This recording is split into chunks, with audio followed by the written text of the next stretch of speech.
বাংলাদেশের মানবাধিকার পরিস্থিতি এবং বিচার বহির্ভূত হত্যাকাণ্ডের অভিযোগ তুলে এবার বড় ধরনের চাপ সৃষ্টি করল আন্তর্জাতিক মানবাধিকার সংস্থাগুলো। হিউম্যান রাইটস ওয়াচ এবং অ্যামনেস্টি ইন্টারন্যাশনাল সহ 9টি প্রভাবশালী সংগঠন প্রধানমন্ত্রীকে যৌথভাবে এই চিঠি পাঠিয়েছে। চিঠির মূল বিষয়বস্তু র্যাব বিলুপ্তির দাবি।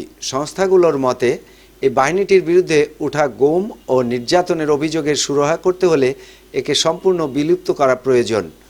মানবাধিকার রক্ষা। আন্তর্জাতিক মানদণ্ড অনুযায়ী বাংলাদেশের আইনের শাসন প্রতিষ্ঠা এবং নিরাপত্তা বাহিনীর জবাবদিহিতা নিশ্চিত করার আহ্বান জানানো হয়েছে। এতে বৈশ্বিক চাপ। এই পদক্ষেপের ফলে ভবিষ্যতে বাংলাদেশের নিরাপত্তা বাহিনীর ওপর আরও কোনো নতুন নিষেধাজ্ঞা আসবে কি না তা নিয়ে চলছে নানা গুঞ্জন। সরকারের পক্ষ থেকে এই চিঠির জবাবে কি বলা হবে? এটি কি দেশের অভ্যন্তরীণ নিরাপত্তায় কোনো প্রভাব ফেলবে নাকি মানবাধিকার রক্ষার নতুন ধাপ?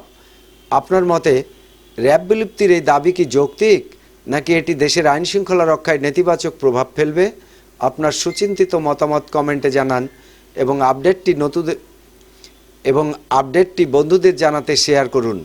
সাইদুর রহমান, ডেস্ক রিপোর্ট, নবরূপ টিভি।